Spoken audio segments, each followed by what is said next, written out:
1977 was one of the strangest years in television history. It was the year Star Wars changed movies forever. Disco ruled the dance floors, and TV networks were desperately trying to keep up, often in the weirdest ways imaginable. Some shows tried to cash in on sci-fi mania, others thought slapstick comedy would save them, and a few, well, they just made absolutely no sense from the start. Tonight, we're rewinding to the year of bell-bottoms, 8-tracks, and spectacular television disasters. These are the 1977 TV shows that were huge flops, ambitious, bizarre, and sometimes so bad they're almost brilliant. 1. The Man from Atlantis, NBC. It had everything the 70s loved: a mysterious hero, an underwater world, and Patrick Duffy swimming in slow motion. NBC promoted The Man from Atlantis as their next big sci-fi adventure. Duffy played Mark Harris, the last survivor of Atlantis, who could breathe underwater, had webbed hands, and swam like a dolphin doing Tai Chi. It started strong, with 4 TV movies that got solid ratings.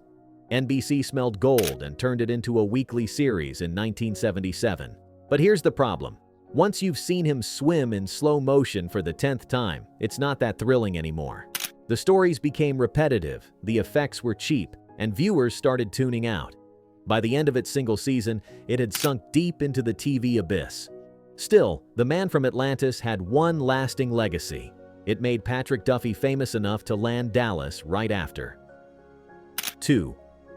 Quark, NBC. In 1977, Star Wars fever had just exploded.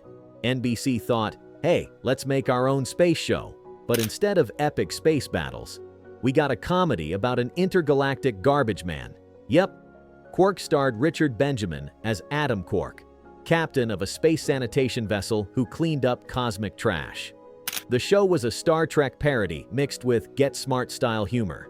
His crew included a cowardly robot, a clone who wasn't sure which twin was the original, and a plant creature with an attitude problem. The writing was clever at times, but it aired opposite The Love Boat and Donnie and Marie, so it never stood a chance. After just 8 episodes, NBC dumped Quark right into the cosmic trash bin it was parodying. Still, it has a small cult following today, mostly among people who can't believe it ever existed. 3. The Fantastic Journey, NBC. If you thought Lost was confusing, try this. A group of scientists from the 20th century get stuck in the Bermuda Triangle, which turns out to be a portal to different time zones, dimensions, and civilizations. In one episode, they met Atlanteans. In another, a society run by telepaths. And in another, a future ruled by computers. It was like Quantum Leap before Quantum Leap, but without the charm, budget, or logic. NBC loved the concept, but didn't know how to handle it. The cast kept changing, the tone was inconsistent, and the writing felt like a college philosophy class mixed with a carnival ride. After only 10 episodes, The Fantastic Journey disappeared as mysteriously as it arrived. 4. The Nancy Walker Show, ABC. Nancy Walker was already a household name from Rhoda, known for her sharp timing and humor. ABC thought, she's hilarious, let's give her her own sitcom. The problem? They gave her the wrong one. She played Nancy Kitteridge, a New York talent agent whose husband suddenly wants to find himself.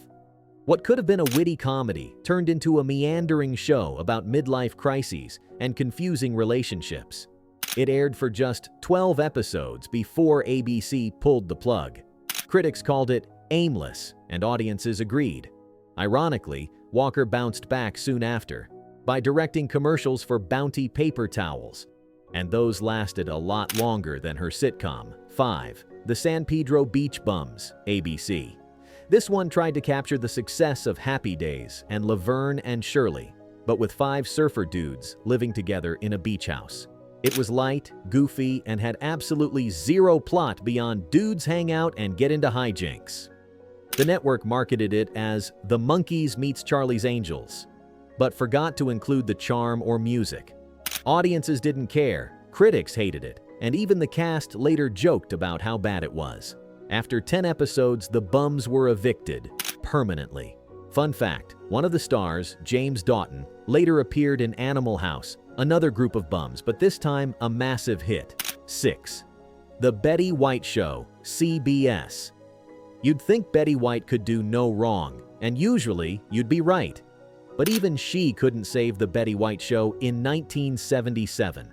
It was a meta sitcom about a TV actress starring in a bad detective show. Betty played Joyce Whitman, a sharp-tongued performer whose ex-husband happened to direct her new series. The humor was ahead of its time, kind of like 30 Rock meets The Mary Tyler Moore Show. But audiences didn't get it. Critics praised her, but the ratings tanked. CBS canceled it after 14 episodes. Still, it proved Betty White's golden rule. Even when the show flops, she doesn't. 7. Logan's Run, CBS. After the movie became a sci-fi hit, CBS said, "Let's turn this into a TV series." Only problem: the budget. The movie had sleek sets and special effects. The show, cardboard walls, and leftover Star Trek props. The plot followed two fugitives escaping a futuristic city where no one over 30 could live. But instead of exploring that concept, every episode was just more running. The studio wanted to cash in on Star Wars fever, but it ended up more like Star Trek's poor cousin. With bad ratings and production troubles, it was canceled after 14 episodes, and never escaped the cheap imitation label. 8. Blansky's Beauties, ABC. This one's a fascinating disaster. ABC wanted another Happy Days hit, so Gary Marshall created Blansky's Beauties, a spin-off about Nancy Blansky, a Las Vegas showbiz manager played by Nancy Walker, yes again. The show took place in the 1970s but connected to Happy Days, which was set in the 1950s. Confused? So was everyone else. It featured Scott Baio, Linda Goodfriend, and even a young future Joni Loves Chachi cast member. But it was tonally all over the place, part sitcom, part musical, part time warp. Viewers didn't know what it wanted to be, and neither did the writers. It lasted 13 episodes before being pulled. 9. Operation Petticoat, ABC. Based on the 1959 Cary Grant film, this sitcom adaptation followed a pink submarine crew during World War II. The idea: mix military humor with gender chaos. The execution: mix cringe with confusion. Jamie Lee Curtis actually made her TV debut here, which is cool trivia, but the show itself sank fast. Audiences didn't find it funny, veterans didn't find it respectful, and critics didn't find it salvageable. It was quietly canceled after 2 seasons, though by 1978, hardly anyone noticed it was still airing. 10. The Fitzpatricks, CBS. This one's a heartbreaker, literally. It was a drama about an Irish-American working-class family struggling to make ends meet in Pennsylvania. The writing was heartfelt and genuine, but viewers in 1977 wanted escapism, not reality. At a time when Charlie's Angels and Three's Company were topping charts, a slow-paced family drama didn't stand a chance. Despite strong performances and positive reviews, the Fitzpatricks quietly vanished after 13 episodes. 11. The Red Hand Gang, NBC. This children's adventure show followed 5 kids solving crimes and mysteries around their neighborhood. Think Scooby-Doo meets the Goonies, but without Scooby, the budget, or the laughs. Despite good intentions, the writing was painfully flat, and the show couldn't compete with Land of the Lost or The Electric Company. It lasted just 12 episodes, but in true cult fashion, it later developed fans in the UK. 12. A Year at the Top, CBS. This one is pure 1977 madness. A struggling musician makes a deal with the devil. 1 year of fame in exchange for his soul. It starred Paul Schaffer, later of Late Show with David Letterman, and Greg Evigan. The concept was meant to mix Faust with The Partridge Family. It was produced by Norman Lear, the guy behind All in the Family and Good Times, but even his magic couldn't save it. The jokes were stale, the music was corny, and audiences weren't buying satanic rock comedy during a decade of disco. It flopped hard and was canceled after just 5 episodes. 13. The Calicaks, NBC. This one's infamous for the wrong reasons. It followed a lazy, scheming West Virginia family who moves to California to run a gas station. NBC wanted a rural comedy comeback, but audiences found it mean-spirited and offensive. It was accused of mocking Southern families, poverty, and even religion. 6 episodes aired before NBC axed it permanently. Today, it's remembered as one of the most tone-deaf sitcoms of the decade. 14. The Oregon Trail, NBC. This was NBC's attempt at a Western revival, starring Rod Taylor as a wagon train leader in the 1840s. It looked beautiful, sweeping landscapes, solid cast, but nobody cared. By 1977, Westerns were out. Sci-fi was in. Audiences traded their cowboy hats for lightsabers. It only aired 6 episodes before being canceled, though 4 more were later burned off during summer reruns.